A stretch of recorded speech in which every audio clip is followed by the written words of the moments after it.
Friends, Radhe Radhe. आप सभी का मेरे चैनल पर स्वागत है मिस्टर बबलू निशा ब्लॉग पर। आप सभी कैसे हैं? आशा करती हूँ आप सभी बहुत बहुत बहुत अच्छे होंगे। ईश्वर करे आप सभी स्वस्थ रहे, मस्त रहे, अपने जीवन में यूं ही तरक्की करते रहिए और आगे बढ़ते रहिए, यही प्रार्थना है हमारी ईश्वर से। गुड आफ्टरनून फ्रेंड्स, दोपहर का समय हो रहा है। आज सारा काम मुझे ही करना पड़ा है। आज त्योहार है लेकिन पापा जी का इतना तबीयत खराब है, दवा खा रहे हैं कल से ही, लेकिन उनको कोई आराम नहीं है। तो पतिदेव और मम्मी जी लेके जा रहे हैं तुरंत हॉस्पिटल। अब देखो वहां क्या होता है।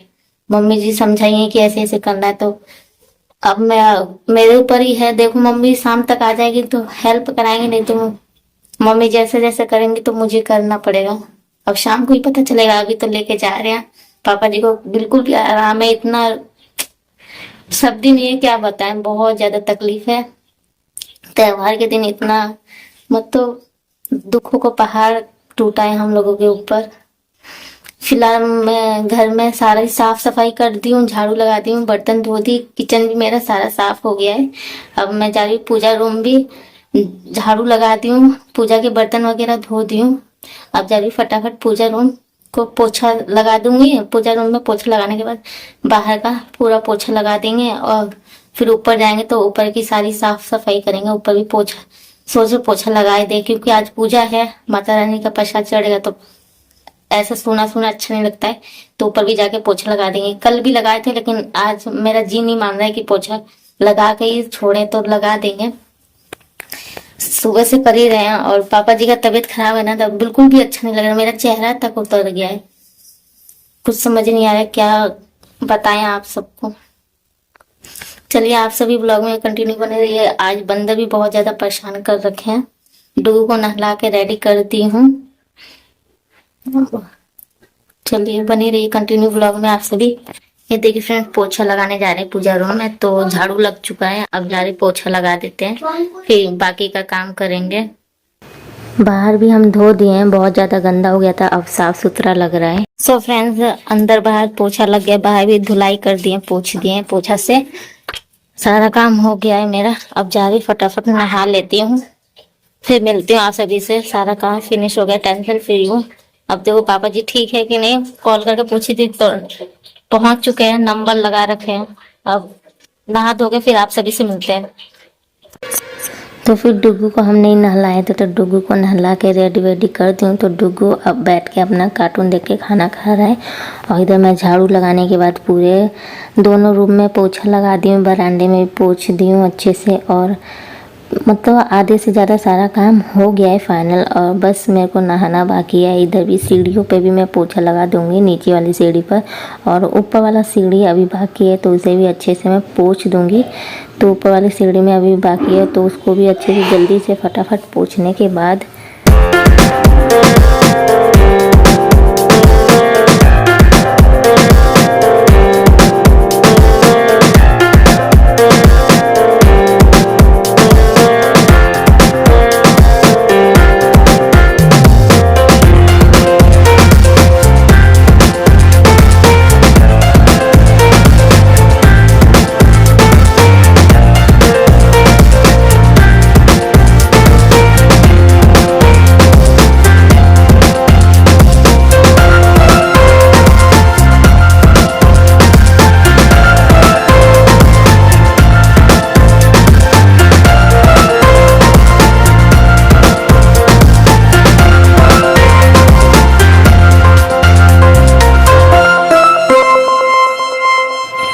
सो फ्रेंड्स, छत पे भी मैं अच्छे से साफ़ सुथरा कर देती, झाड़ू लगा के धुलाई कर देती। वो सुबह ही हम कर दिए थे, क्योंकि बाद में धूप आ जाएगा तो नहीं हो पाएगा, तो इसलिए हम सुबह ही धुलाई कर दिए थे। बस सीढ़ी बाकी था तो उसे भी हमने अच्छे से पोंछ दी। लेकिन अभी हम जस्ट नहाने जा रहे थे तो पता नहीं ये क्या हो गया। तो फ्रेंड्स, जैसे ही मैं नहाने जा रही थी वैसे ही गैया खुला गई थी, तो फिर बहुत ज़्यादा टेंशन हो गया था, कौन बांधेगा कौन बांधेगा, कोई था भी नहीं। तो फिर बगल में किसी से हम हेल्प मांगे तो आए हैं अंकल जी, और वो ही बांध के गए हैं अभी फिलहाल। तो भूसा घास मिला के वो गए, फिर खा चुकी थी तो फिर मैं सोची मैं भी डाल देती हूँ थोड़ा, तो डाले हैं। अब पानी भर के ले जा रही हूँ कि प्यास तो नहीं लगा इसे, तो पानी पिला दे रहे हैं। धुआं के लिए यहाँ पे गत्ता भी जला दिए हैं, दिखाते हैं आप सभी को। गत्ता भी जला दिए हैं धुआं के लिए। इधर पानी लिए हैं, पानी रख देते हैं, पिएगी तो पिएगी। पी लो पानी, पानी पी लो, पानी पी लो, पी लो, प्यासी है शायद।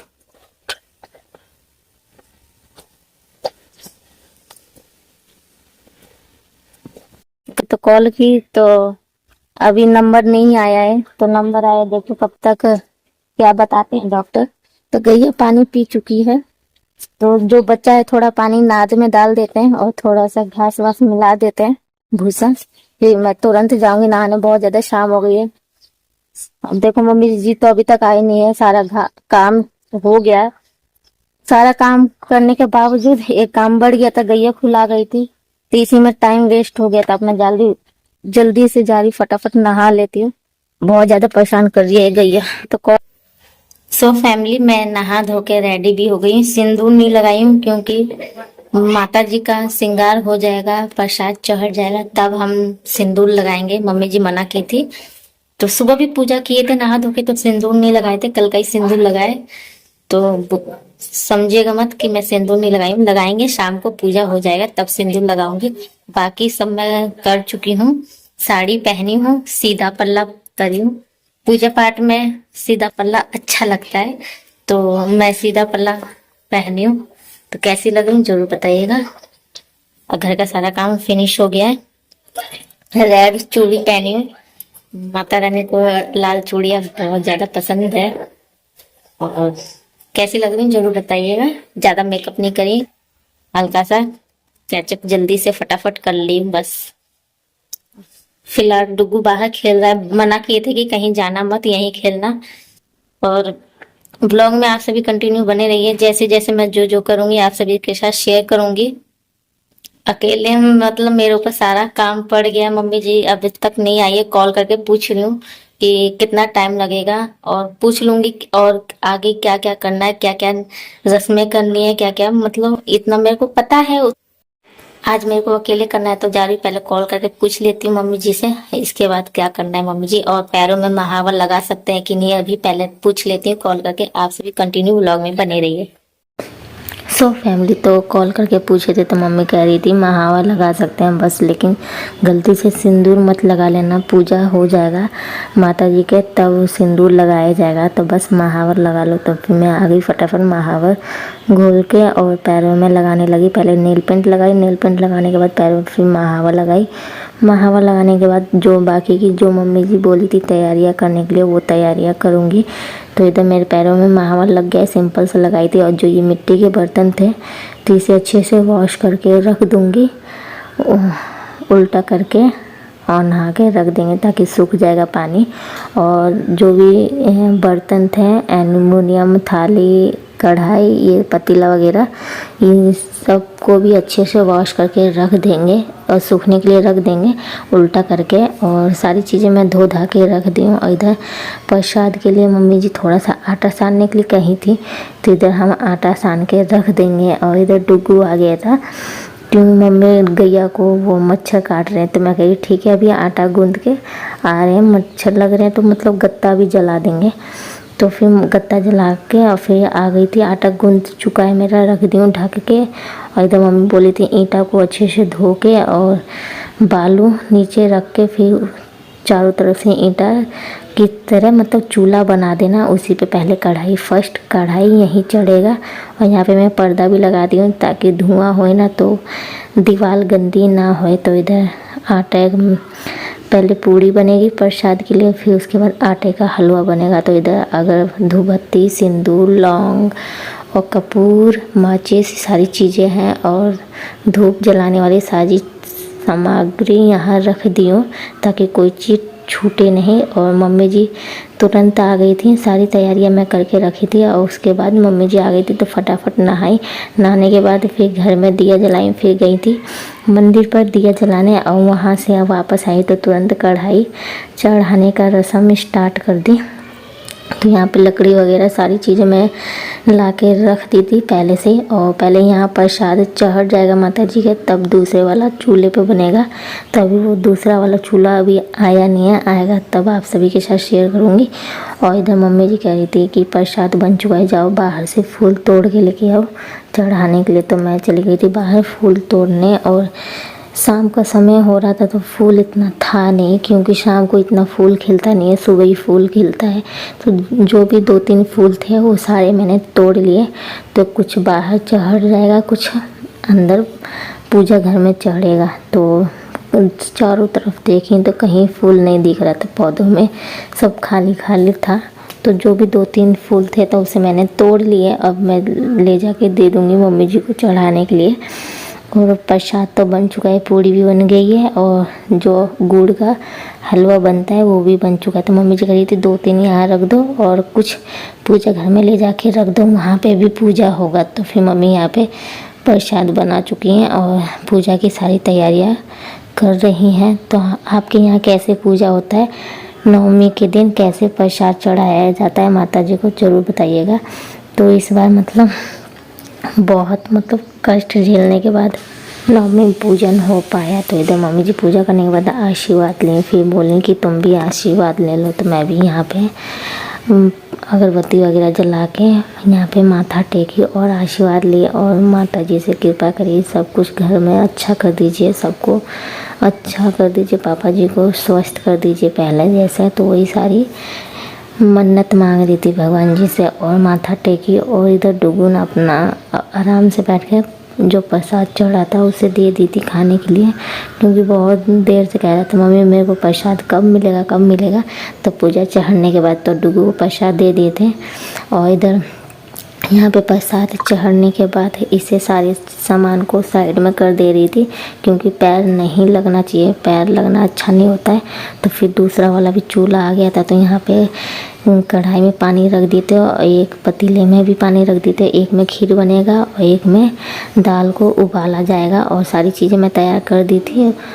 चूल्हे के नीचे बालू वगैरह बिछा दिए थे और लकड़ी वगैरह मम्मी जी गई थी लेने, आम की लकड़ी और उपले वगैरह, ये सारी चीज़ें यूज़ होता है पूजा में।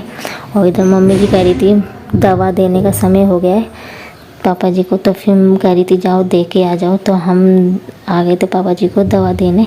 और इधर गर्म पानी भी लेते आए। और पेन तो नहीं हो रहा है पेट में पापा जी का, लेकिन फिर भी पहले से बहुत ठीक ठाक है। और पानी वगैरह भी चढ़ा था, लेकिन कमज़ोरी बहुत ज़्यादा हो गया है पापा जी को, उठ के बैठ भी नहीं पा रहे थे, इतने कमज़ोर हो गए हैं। तो दवा निकाल के दिए और पानी दिए। तो फिर दवा खा चुके थे तो फिर हम इधर आ गए थे मम्मी जी के पास। और पापा जी रेस्ट कर रहे हैं क्योंकि बहुत ज़्यादा कमज़ोरी हो गई है। तो इधर फटाफट आटा गूंद दिए थे दाल पूड़ी के लिए। और इधर खीर बन गया था गुड़ वाला और दाल भी उबल गया था। तो पीस के उसमें सारी चीज़ें ऐड कर दिए थे, हल्दी, स्वाद अनुसार नमक और हल्का सा जीरा मिक्स करके उस दाल पूड़ी बनेगा और थोड़ा सा सादा पूड़ी बनेगा तो प्रसाद के लिए। और इधर मम्मी जी छान रही हैं और इधर हम भर के बेल रहे हैं फटाफट, क्योंकि पूजा में काफ़ी ज़्यादा लेट हो गया था। कम से कम 7 बजे के करीब मम्मी जी आई थी हॉस्पिटल से घर, और तो इसलिए फटाफट सास बहू को मिलकर करना पड़ा। लेकिन टाइम पर सब कुछ हो गया माता रानी की कृपा से। लेकिन इस बार मेरे को बहुत ज़्यादा डर सा लग रहा था कि हम अकेले कैसे कर पाएंगे, क्योंकि गैस रहता ना तो हम अकेले कर लेते, लेकिन चूल्हे पर मेरे से नहीं हो पाता। चूल्हा मेरे को जलाने नहीं आता है, आप सभी को पहले से ही पता है। और मेरे को धुआं बिल्कुल भी बर्दाश्त नहीं होता है। लेकिन टाइम पर मम्मी जी आ गई थी तो हो पाया सारी चीज़ें। तो पूजा की सारी तैयारी हो गई, थोड़ा सा पूड़ी रह गया था। तो मम्मी जी बोली कि हम जब तक पूजा की तैयारी कर रहे हैं तो तुम जो भी थोड़ा सा पूड़ी है उसे फटाफट बना लो। तो फिर मैं बना के इधर आ गई थी। तो जब तक मम्मी जी सारी पूजा की तैयारी कर रही थी, कलश वगैरह बैठा दी थी और दीपक जला दी थी और प्रसाद चढ़ा रही थी। तो इधर मम्मी जी कह रही थी पैर रंग दो, इधर हम पूजा की तैयारी भी कर रहे हैं। क्योंकि इतनी जल्दी में सारी तैयारियां हुई ना, मेरे ध्यान से बिल्कुल भी उतर गया था कि मम्मी जी का पैर नहीं रंगा है। तो फिर फटाफट मम्मी जी का पैर रंगे इधर और सिंपल सा जल्दी रंग दिए। और इधर फिर पूजा की तैयारी करने लगे हैं। मैं भी साथ में बैठ गई थी जल्दी जल्दी करवाने के लिए, क्योंकि बहुत ज़्यादा टाइम लेट हो गया था इसी वजह से। तो टाइम पर पूजा भी करना बहुत ज़्यादा ज़रूरी था, लेकिन ठीक था, माता रानी की कृपा से सब कुछ बढ़िया हो गया। और पता नहीं इस बार किसकी नज़र लग गई थी, अचानक से पापा जी का तबीयत ख़राब हो गया, लेकिन माता रानी की कृपा से पहले ही सब कुछ ठीक हो गया। तो इधर फूल वगैरह, माला वगैरह माता जी को पहना दिए थे और प्रसाद चढ़ा दिए हैं, कपड़ा भी चढ़ा दिए हैं माता जी को। इधर डुग्गू और मम्मी जी माथा टेक रहे हैं, मैं भी माथा टेक रही हूँ। पूजा वूजा मेरा भी हो चुका है। तो आप सभी ब्लॉग में बने रहिए और आप सब भी आशीर्वाद ले लीजिए।